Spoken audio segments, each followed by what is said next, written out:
Bueno, eso ha sucedido, pero hablando de debilidad pues. Y bajando al llano, hay un tema que varias personas en YouTube están pidiéndonos que toquemos y que yo les he pedido que toquemos con suavidad, que es el tema de Monseñor Cipriani. Es un tema complicado que yo francamente no me veía venir. Yo nunca he tenido una buena relación con Cipriani, pero esto que ha sucedido y que al parecer podría ser verdad, me ha impactado y me da mucha pena por la Iglesia Católica y todos los fieles que eran fans de Cipriani, ¿no? Sí. Que, Jaisek, ¿quieres ponerlo en contexto sin irte, sin desbarrancarte, porfa? Con todo el respeto con el arzobispo, bueno, se dio a la luz después de que Cipriani fue condecorado por Porky. Ahí si pueden ver la foto, Cipriani no tiene mayor símbolo religioso. ¿No? A mí no me llamó la atención, pero uno después ya se ha dado cuenta por qué fue eso. Que no tiene cruz ni medalla. Ni ninguno de los símbolos, ¿no? Que suelen tener pues las autoridades eclesiásticas. Pero eso amarillo, ¿es por la Municipalidad de Lima o es por el Vaticano? Lo que le han puesto para condecorar. Él ha venido en fiel ejercicio de su ciudadanía peruana. No como cura. Parte no como cura, porque el 2018 un peruano le mandó una carta al Papa Francisco diciendo que había sufrido tocamientos indebidos. Perdón, ¿en el 18 estaba Bergoglio ya o estaba No, ya estaba Francisco. Okay. Ya estaba Francisco. Sí, entonces, sí. Justo había sido lo del bosque en el Caridama, este problema en Chile. Sí. ¿Te acuerdas que cuando Francisco fue a Chile quemaron un montón de iglesias por todo este problema que había habido con los abusos sexuales en Chile? Entonces, sí me acuerdo. Al Papa Francisco este tema lo movió mucho. Y al ver todo ese contexto, este peruano manda una carta contando lo que había pasado en el año 83 en Lima, antes de que Cipriani sea arzobispo. Según cuenta él, Cipriani se volvió su confesor, ¿no? Su mamá lo dejó en la obra porque él tenía muchos problemas, y al parecer Cipriani en ese contexto se aprovechó y lo tocó indebidamente en varias oportunidades. Esta persona intentó comunicarse varias veces, lo intentó denunciar a través del Opus Dei, y según lo que ha dicho el Vaticano, ojo, porque lo serio acá y lo fuerte es que toda esta información es del Vaticano. Sí. Ojo, es que el Opus Dei hizo círculo para que no lleguen nunca estas denuncias. Hubo una disculpa más bien también, ¿no? Claro, ahora se han disculpado de decir, ¿no? Que bueno, debieron de dejarlo hablar, debieron conversar con él, ¿no? Entonces eso es lo fuerte. Y lo que más ha llamado la atención todavía es que la supuesta jubilación por edad de Cipriani no había sido por eso, sino había sido porque el Papa se enteró y por eso lo mandó a llamar a Roma con una especie de acto de exilio. Eso es lo que hacen mucho en el Vaticano, ¿no? Recordemos, por ejemplo, a la gente del sodalicio, no sé qué, como que los encaletas. Porque recordemos que el Vaticano es un Estado, entonces tú al llevarlo al Estado lo tienes en tu país y nadie lo puede tocar y nadie lo puede juzgar. Entonces es una especie de protección, se podría decir. Entonces, es una protección diplomática. Claro, volviendo al tema, claro, porque me imagino que lo que menos quiere la Iglesia son más escándalos de pedofilia o de abusos sexuales. Claro. Muy duro. Entonces lo que dice Jaisek, antes de darle paso a Renzo, es que todos pensamos que él se había dado de baja por jubilación al cumplir los 75 años y todos dijimos es la edad en la que se jubilan los obispos, sepa Dios. Y resulta que se había ido en medio de este escándalo que se ha mantenido encaletado hasta el día de hoy. Secreto, mucha efectividad sobre el tema también, ¿no? Pero es cierto también que debido a la complejidad de los casos, a que muchas veces las pruebas no son las que comúnmente se esperan, como en otros casos o en otro tipo de delitos, sino que muchas veces basta con el testimonio del agraviado. Entonces, claro, estamos hablando de temas muy delicados, ¿no? Sí.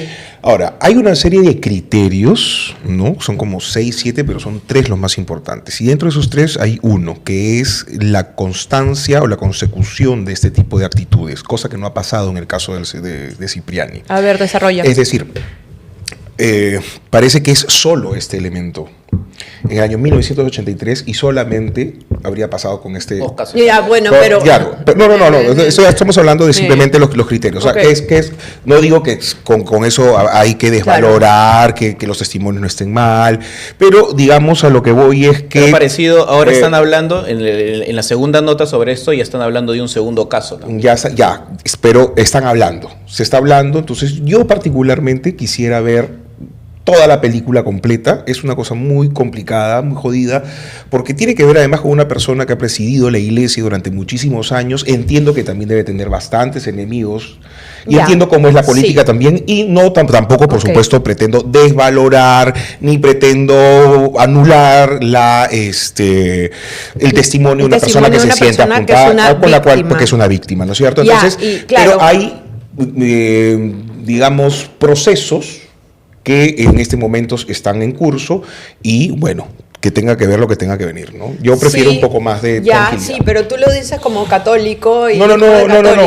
pero escúchame, o sea, si la persona acosada o abusada fuera tu madre, no pedirías más pruebas. Y además lo que más llama la atención en este caso no, es que no se trata todas estas sanciones y todo esto sale directamente del Vaticano. Está bien, por eso no quiero, yo no estoy defendiendo ultranza. Un reportaje periodístico, ¿no? Hubiesen cosas como que más dudosas, pero esto es información que se ha sacado del mismo Vaticano, y yo no creo que el Vaticano actúe de manera irresponsable frente a un hecho que, ojo, ha manchado a la iglesia en los últimos 30 años. Totalmente, de una manera impresionante. Pero todavía no sé si ya hay una sentencia al respecto.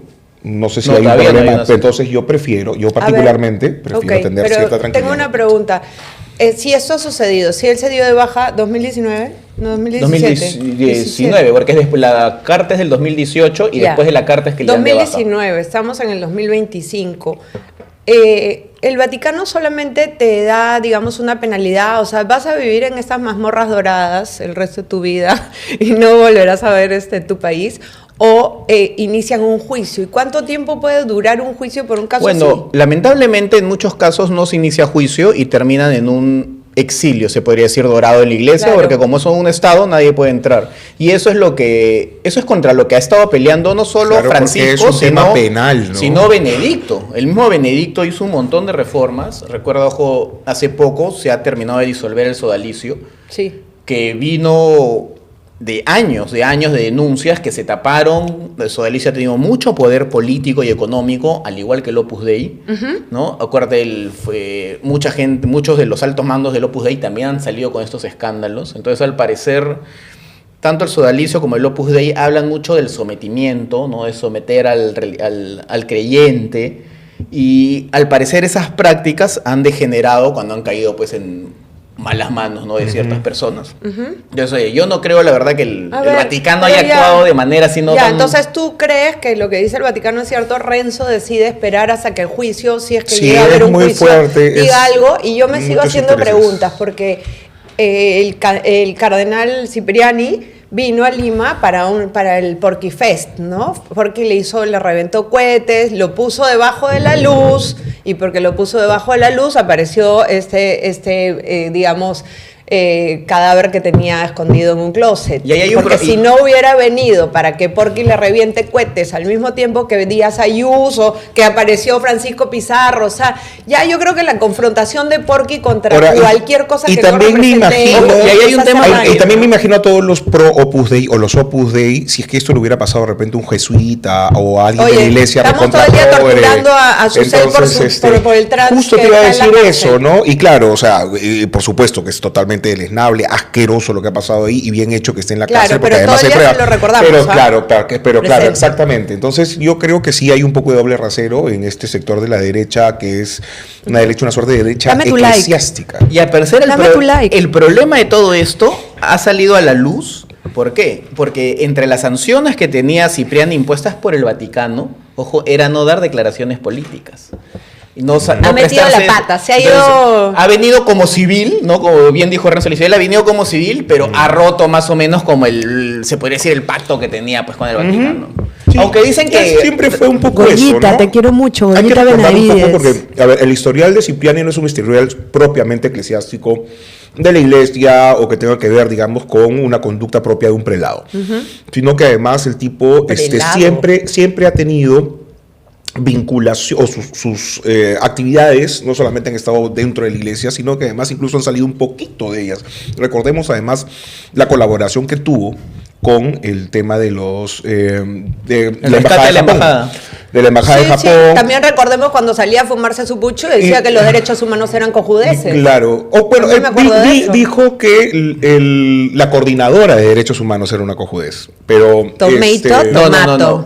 Fue en Ayacucho, él destacó en Ayacucho justo en los años 80. Ya. Por ejemplo, y ahí, o sea, ¿cómo ha sido la personalidad de Cipriani? Cipriani, por cierto sector de ayacuchanos, es muy querido. Porque claro. Él enfrentó por ejemplo, cuando Sendero convocaba paros armados, que apoyaba a la izquierda. Ajá. Los paros armados eran paros que si tú salías a trabajar, Sendero te volaba. Eso apoyaba a la izquierda, que tenía representación en el Parlamento con Javier Díaz-Cancé, con Manuel Dávila y un montón de personajes.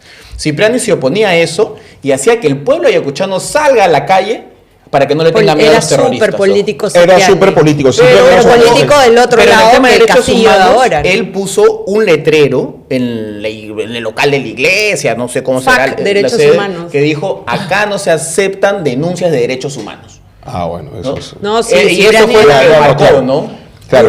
Pero, sí, totalmente duro de duros. O sea, pero además se caracterizó por tener una gestión muy, muy política a cargo de que sería el arzobispado de Lima. Y además coincidió también en el segundo gobierno del presidente. Mi papá lo quería mucho, la verdad es que qué bueno mucho. Que no está viendo eso, porque le decía príncipe. Pero yo he encontrado horrible. Hay un libro de correspondencia entre Alan García, Joselo García Belaúnde y Mirko Lauer, y lo que expresa Alan sobre Cipriani es muy fuerte. No quiero ni saber. Muy, muy fuerte. A ver, lánzate un poco. Dice que, por ejemplo, hace una crítica a la iglesia, al accionar a la izquierda, de la iglesia en la historia, porque dice, la iglesia siempre juega mucho en pared con las dictaduras. Bueno. ¿No? Se hace la débil con las dictaduras y pone el caso de Cipriani. Entonces, cuando lo nombran a Cipriani, dice, va a ser un clavo en el Perú por 20 años. Bueno. Es el sicario que el fujimorismo necesita.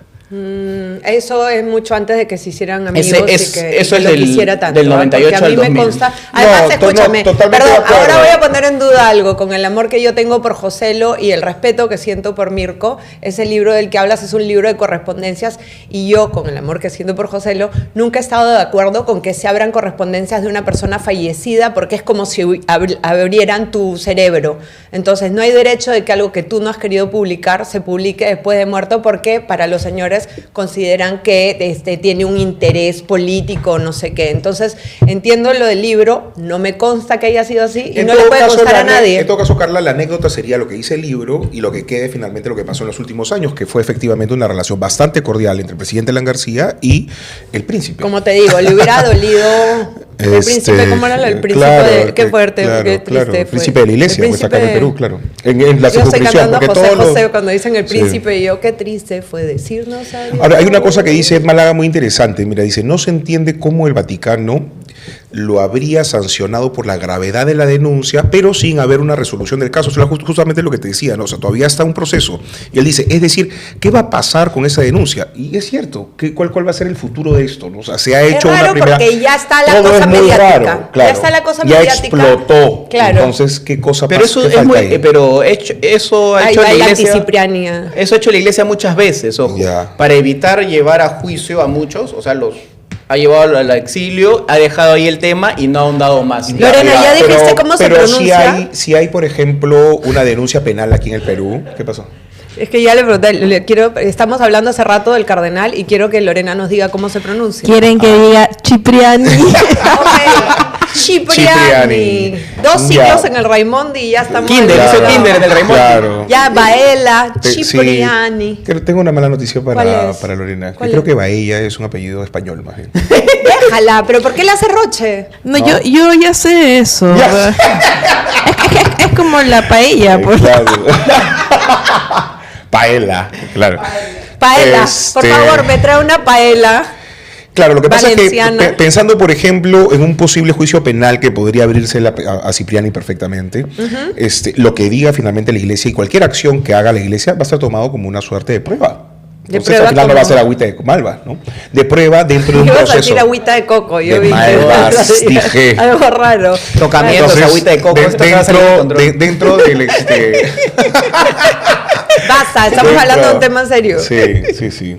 Y bueno, pero en fin, bueno. Ya, bueno, el tema es que es triste, que sí, es un golpe gigantesco a la derecha recalcitrante que en estos días estaba a toda la derecha, porque sabes que también los curas, si bien es cierto... Yo no soy de derecha, tú sabrás. No, yo tampoco soy de derecha, pero es cierto que este pata fue un puntal político importante en un momento también de polarización, en donde todavía los caviares no estaban tan exhibidos y donde hacían mucha mella. Oye, además, ¿sabes qué cosa, Renzo?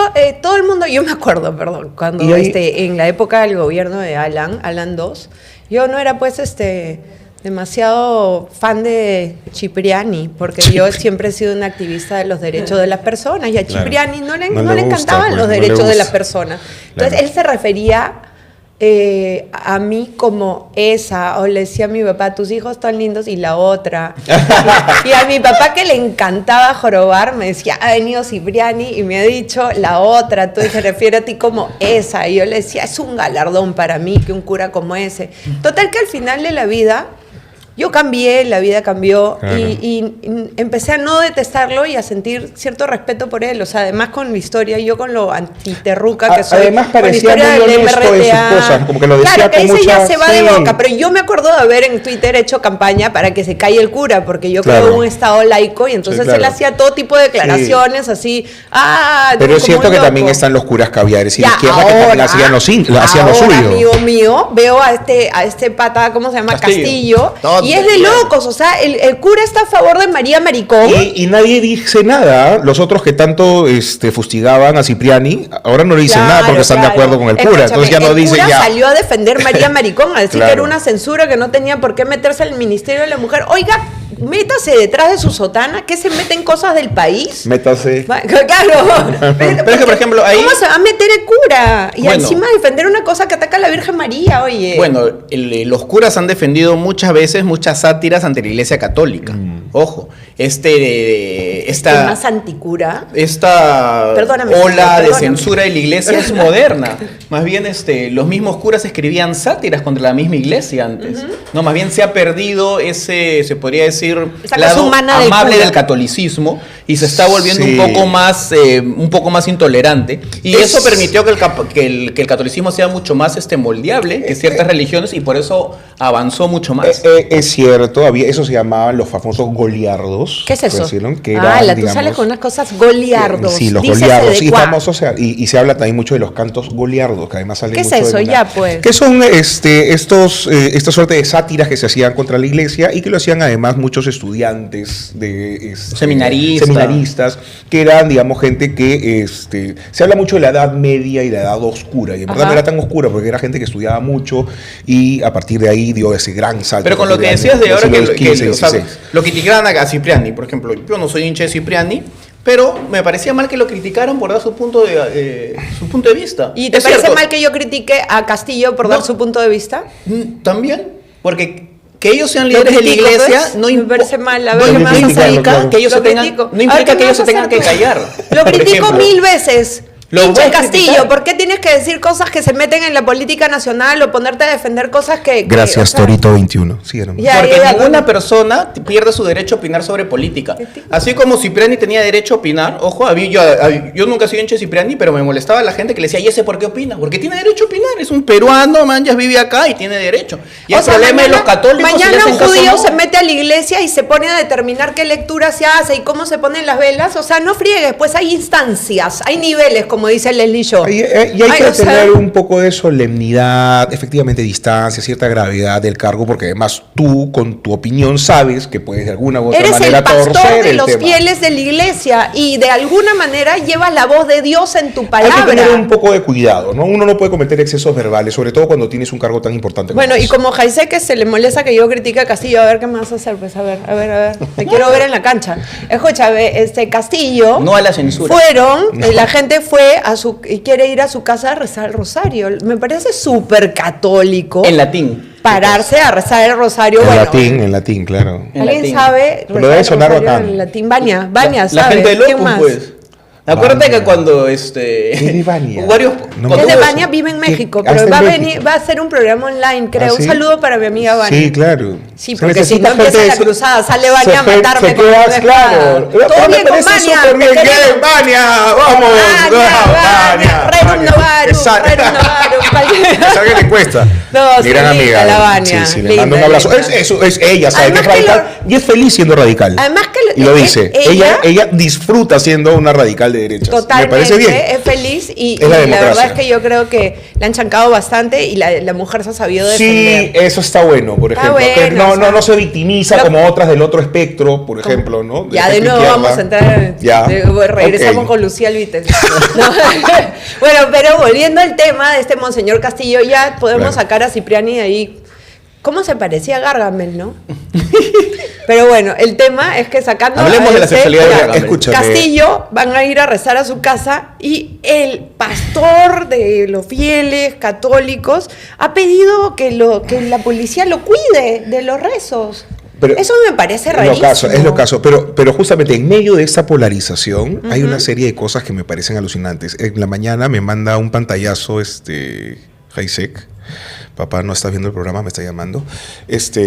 Y me manda este tweet de Mar Munier, que es muy locazo. ¿Pero quién es esa persona? Pues, es una persona de derecha sumamente radical. Es sumamente radical y escucha, tiene mucho predicamento. Nos cuida de caer en las garras de Satanás. No, tiene mucho predicamento y es tomada en serio. Y mira esta locura. En medio del ataque bajo y rastrero al cardenal Cipriani, en fin, a través de la demolición mediática al cardenal Cipriani y el Opus Dei, atacar un buen trabajo de López Aliaga, perteneciente a la obra, quien fue uno de los principales denunciantes de la blasfemia contra la Virgen María. Así trabaja la inmundicia satánica.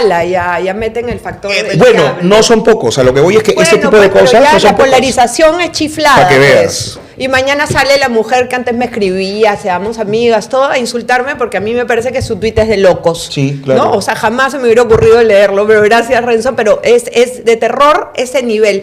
Vania es otra cosa con respecto a esa señora. Eso sí debo decir y aclarar que Vania no es ese tipo de persona y empieza con Satán y no sé qué, y también los extraterrestres y las vacas que caen al mar que lanzan los aliens. Hay gente que uno diría, oye, qué sensato esta persona y de pronto, retuiteando eso. Y en el caso de esta señora, ¿tú dirías que es sensata esta persona? No, otras personas que a ella la han retuiteado. O como el Luclax, no sé qué cosa, que también habla cualquier cosa, o sea, mezcla una cosa con otra, pero volviendo al tema que quería hablar hace un rato, es ¿cómo es posible que un sacerdote pida apoyo policial para que no recen afuera de su casa? No estamos hablando que le van a tirar bolsas de basura como a Marta Chávez, estamos hablando de rezos. ¿Por qué le tiene miedo a los rezos el Monseñor Castillo? Porque probablemente el ladrón cree que todos son de su igual condición, cree que detrás de esos rezos puede haber una mala intención. Pero qué mala intención puede haber, que escúchame, de repente Dios los escucha y desaparece Monseñor Castillo. Pero de repente pueden avanzar un par de pasos más y irse contra el pata, no sé, tirarle algo, una piedra. Porque ellos son los que asusaban. Imagínate que a tu madre le insulte, ¿tú no le pegarías? O sea, están a un paso de eso ellos. Eso es lo problemático. ¿Quiénes? ¿Los que están yendo a rezar? Claro, los que van rezando ahora en la calle en latín. Sienten que el monseñor les ha mentado la madre, se ha automentado la madre. Bueno, ha sido muy bruto. Tonto. Metiéndose en el tema de María María. Y de esa manera. Realmente, de esa manera, porque por último hubiera podido ser un poco más. O sea, defiende un poquito más a la Virgen María o cállate. Eso. ¿Defiendes? ¿No se acuerdan cuando Porky alucinaba a la Virgen María? Ah, sí, que era hermosa. Pero me da mucha pena. Sueño con ella. Dios mío, así decía En ese programa queremos mucho a Porky, le mandamos un saludo. Él salió esa semana también a decir que María es su madre y que si alguien ataca a su madre, no, ni digas, eso es una blasfemia. Pero bueno, la polarización está fea y la situación de Cipriani bastante fea y la personalidad del cura Castillo peor. Bastante porque fea. Sí. O sea, si fuéramos un estado laico no habrían estos problemas. Dios salve a la iglesia. Sí. ¿No? Y bueno, y salve a nuestros hogares y salve a nuestro país. Es impresionante.